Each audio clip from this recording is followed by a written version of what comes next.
Labvakar, jūs uzmanībai sestdienas sporta ziņas un tās sāksim ar futbolu.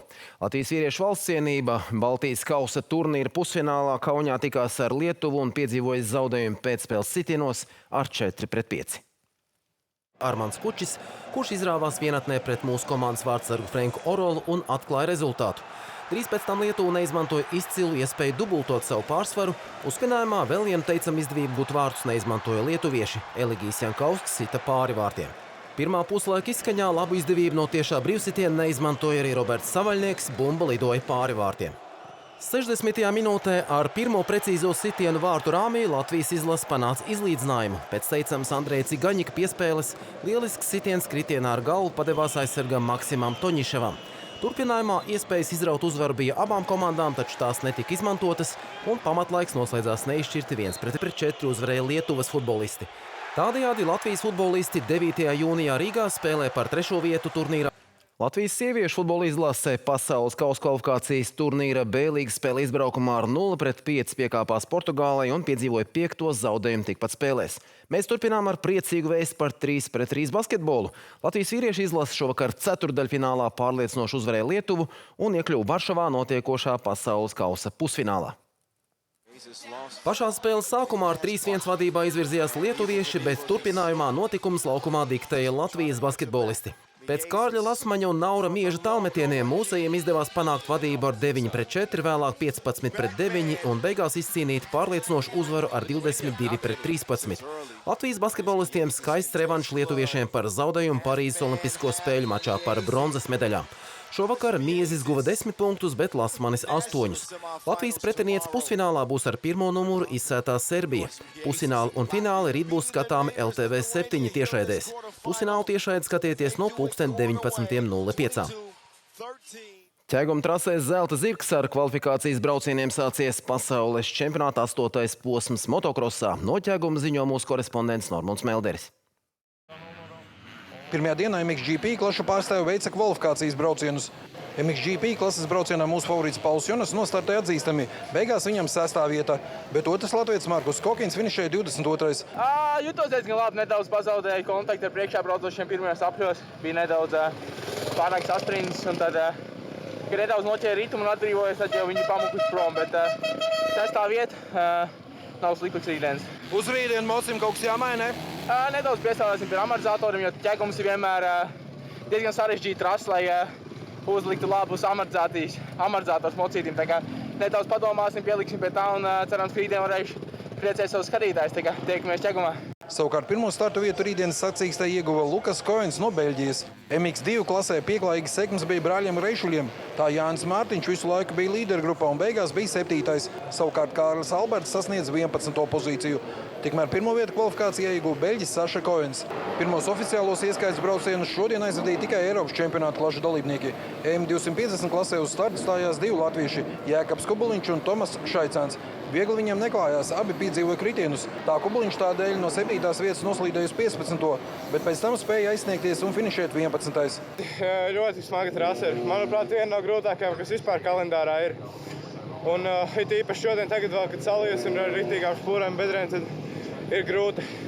Sliktāk klājās Šaicānam, kurš piedzīvoja smagu kritienu un pēc 4. apļa izstājās, tobrīd esot 36. vietā. Uzvara pirmajā braucienā tika Spānim Francisco Garcijam.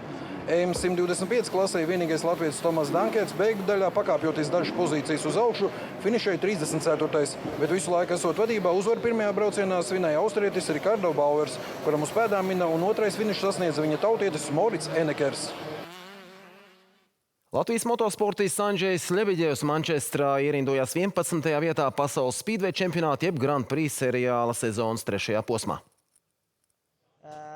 Pamatsacensībās no 5 braucieniem Ļebeģevs pirmajā bija 3., 2., 4., bet nākamajos 3. 2. Sumā iegūties 7 punkti deva 11. vietu. Lai iekļūtu pusfinālā, Ļebeģevam vajadzēja iegūt par 1 punktu vairāk. Finālā polis Bartošs Žmarzliks cīnījās ar 3 austrāliešiem un jau pirmajā līkumā avarei tiekot izslēgts no sacensībām.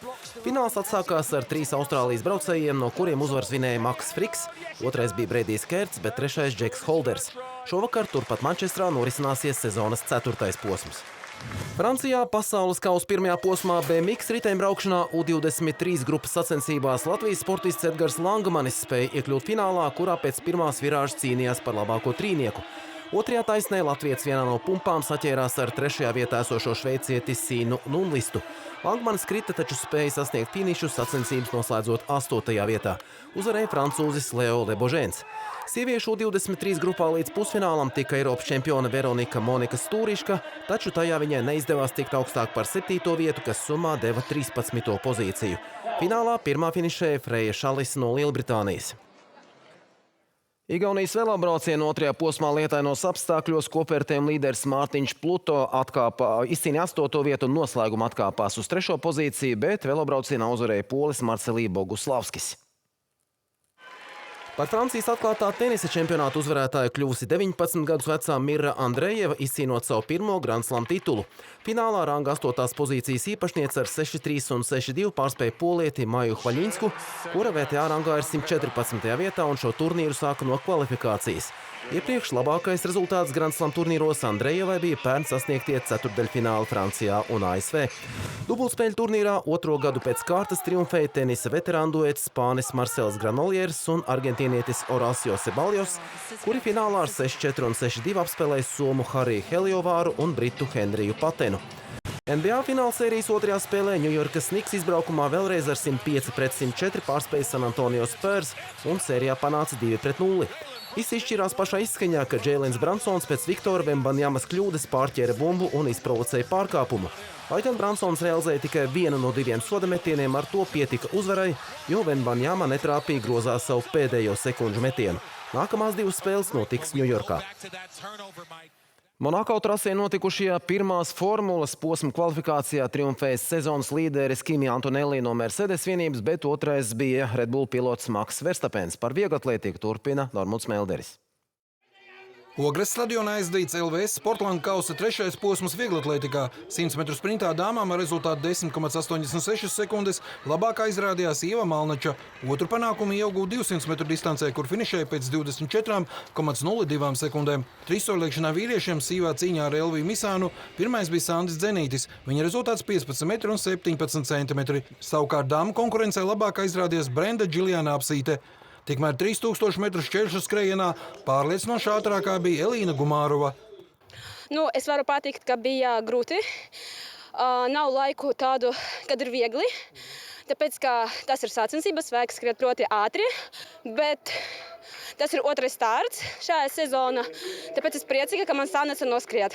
Diskamešanā pieaugušajiem rīku vis tālāk aizmet Aleksandrs Volkovs 55 metru un 9 centimetri. 110 metru barjeras sprintā uzvarēja Ričards Peders, bet kārtslēkšanā triumfēja Paula Kļaviņa, kura pārvarēja 3 metru un 95 centimetru augstumu. Ar šo tēmu noslēdzam sestdienas sporta ziņas, jau turpinājumā Ilze Skudrjūs iepazīstinās ar laika prognozi. Visu labu!